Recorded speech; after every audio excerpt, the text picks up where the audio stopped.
સાણંદ તાલુકાના વિરોધનગર પ્રાથમિક શાળા નંબર 1માં ધોરણ 3 થી 8ના બાળકો માટે બાળ સંસદની રચના કરવામાં આવી હતી. બાળકના બાળપણનું ઉત્તમ ઘડતર તેમના સમગ્ર જીવનની જેમાં પૂંજી ગણાય છે, એટલે જ આપણા દેશમાં પ્રાથમિક શિક્ષણને પાયાનું શિક્ષણ ગણવામાં આવ્યું છે. બાળકોને શાળાકીય જીવનથી જ લોકશાહી પ્રણાલી, ડેમોક્રેટિક સિસ્ટમ, ચૂંટણી પ્રક્રિયા ખ્યાલ આવે અને તેમનામાં નેતૃત્વના ગુણો કેળવાય તે હેતુથી મેજિક બસ ઇન્ડિયા ફાઉન્ડેશન તથા બેકી પ્રોગ્રામ અંતર્ગત વિરોધનગર પ્રાથમિક શાળા નંબર 1માં ધોરણ 3 થી 8ના બાળકો માટે બાળ સંસદની રચના કરવામાં આવી.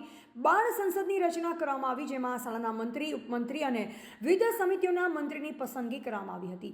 બાળકો માટે અને બાળકો વડે ચાલતી બાળ સંસદ થકી બાળકોમાં નેતૃત્વ, સંચાલન અને શિસ્તના ગુણોનું સિંચન કરવાના પ્રેરક પહેલનો ઉમદા હેતુ છે.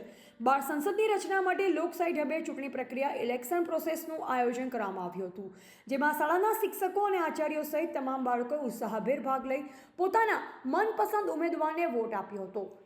ભારતીય લોકશાહી પદ્ધતિ આધારે બાળ સંસદની ચૂંટણી જે રીતે લોકો માટે અને લોકો દ્વારા ચાલતા શાસનને લોકશાહી કહેવાય છે અને લોકમતથી ચૂંટાયેલા પ્રતિનિધિઓ સમગ્ર દેશનું સંચાલન કરે છે, તે જ રીતે બાળ સંસદ એ બાળકો માટે અને બાળકો દ્વારા ચાલતી સંસદ છે, જેમાં શાળાના બધા જ વિદ્યાર્થીઓ અને શિક્ષકો ચૂંટણી પ્રક્રિયા દ્વારા મંત્રી અને ઉપમંત્રી ઉપરાંત શિક્ષણ, આરોગ્ય, પાણી, સફાઈ તથા રમતગમત મંત્રીની પસંદગી કરે છે. બાળકો શાળાના વ્યવસ્થાપનમાં, વિકાસમાં, સુધારણામાં અને નિર્ણયોમાં ભાગીદાર બને છે.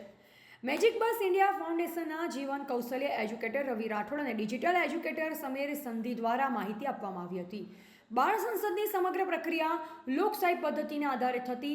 બાળકોને સામાજિક વિજ્ઞાનના શિક્ષક દ્વારા લોકશાહી માળખાની સંપૂર્ણ જાણકારી આપવામાં આવે છે, તેની પ્રક્રિયા, મહત્વ તેમજ ઉત્તરદાયિત્વ વિશે માહિતી આપી બાળકોને તેમના ઉત્સાહભેર ભાગ લેવા માટે પ્રેરણા આપવામાં આવે છે. રિપોર્ટર અબ્બાની મલેક, સાણંદ, અમદાવાદ.